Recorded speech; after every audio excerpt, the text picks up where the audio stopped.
away. What have we got to lose? Oh, just the thought of spending one more minute in shul listening to Isaac Hartman and that's the thinker about correct procedure. While we're all standing there. In our heavy new yunta. And it's 100 degrees in there. Waiting for those hands to figure out who should be the first to open the ark. And Hartman, I mean, he's a nice man and everything, but he's our dentist. Every time I hear him say now rise, I keep hearing him say now rinse. I think we should consider this with themselves. They'll never accept this. Philo is gone. The battle between the Reform and Orthodox at the synagogue has been decided. What future does this congregation have if we can't even attract a rabbi? No rabbi, nobody comes, no membership will have No money, which means no Hebrew school and no training for bar mitzvah. I know what it means, but I also know the board.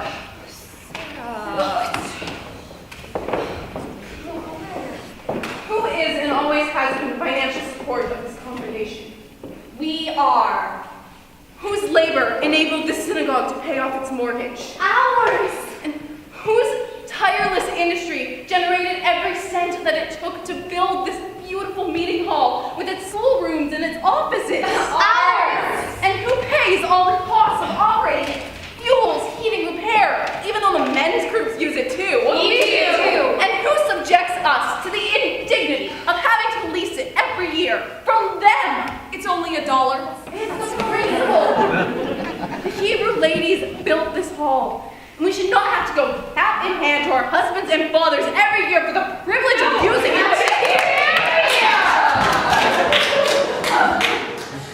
Members of the Hebrew Ladies Association. We've had enough. Yes, we are tired of being expected to keep this congregation afloat while having no say in running it.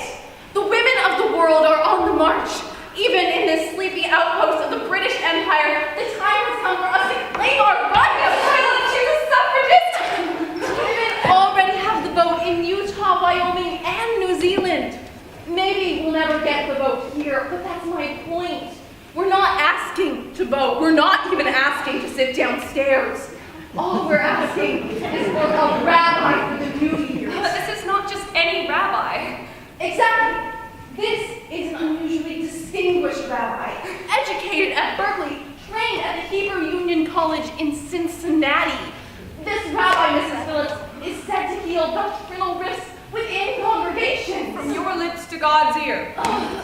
These articles speak for themselves. Our board may be a bit old-fashioned. Dinosaurs. But they're not stupid. This could bring people over from Vancouver. This could fill the shul and raise revenue.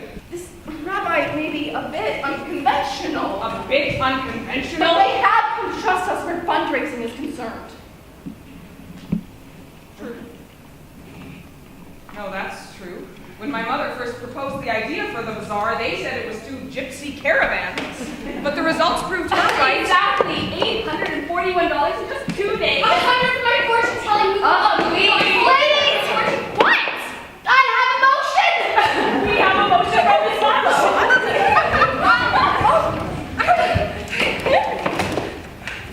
I move that the Hebrew Ladies Association delegate our president, Mrs. P.A. Phillips, to make a formal petition in person to the board of directors forthwith on the subject of engaging for high holiday services this year.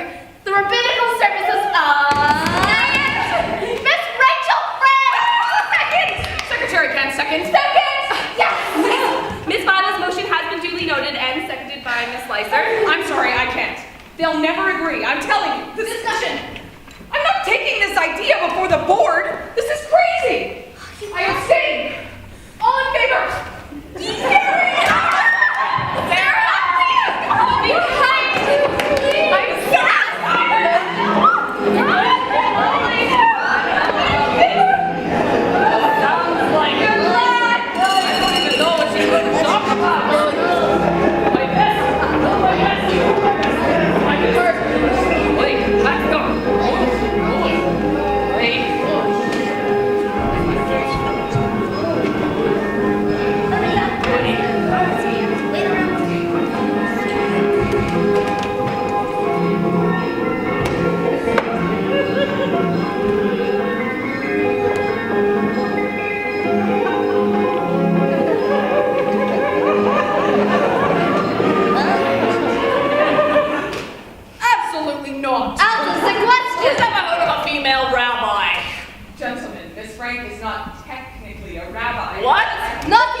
I may, with all due respect, explain. I think we understand well enough.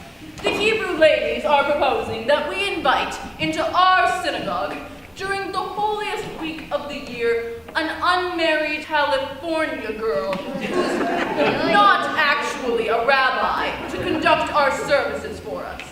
Is this an accurate statement of the facts? Ms. Frank is an experienced preacher. She's ministered to Jewish communities in Oakland, San Francisco, Stockton, Portland, Spokane Falls, and many towns in Nevada.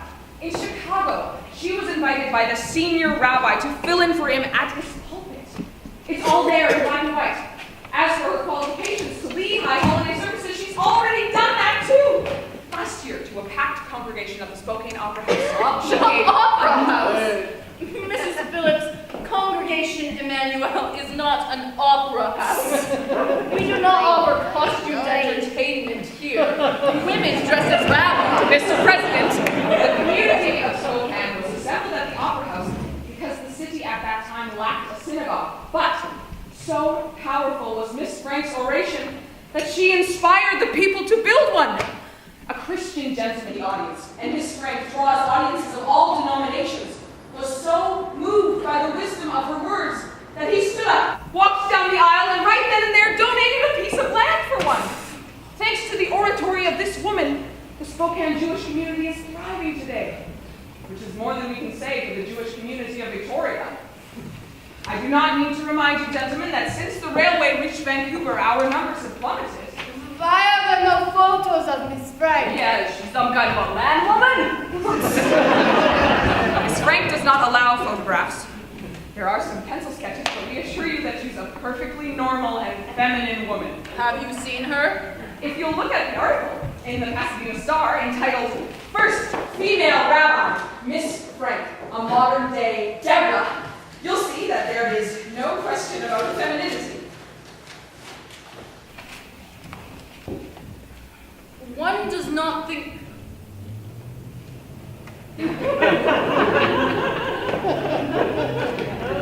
One does not think of her as a man in petticoats, for there can be nothing as gracefully feminine as Ray Frank.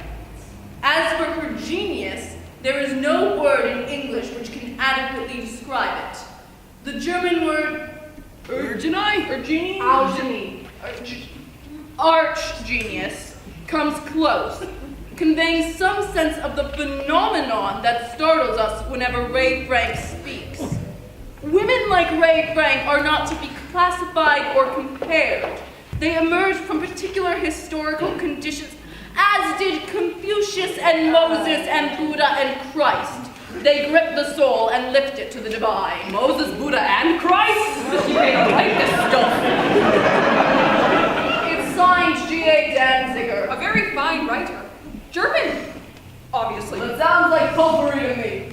I want to hear the lady. You're joking, Wessler. What? It says here her father is Bernard Frank, an amazing man, an Indian agent. When the Americans were trying to force the Washington and Oregon tribes into ghettos, Bernard Frank tried to stop it. He's said to have gone native himself. A man after your own heart. If this Ray Frank is anything like her father, I want to meet the lady. Maybe she'll bring her drum, eh? That's right. Herr Landsberg, what's macht with you? Nothing. You figure she can get you a line on some artifact? Nine Maybe. $9. The BC Museum turned me down. What? Said they're not interested in native art. I'm not sure what I'm going to do with it now. Americans paid top dollar for that stuff. Americans, yes! Strange people, those Americans. Slaughter Indians in pogroms by the thousands, steal their land, and then buy up their art like it's going out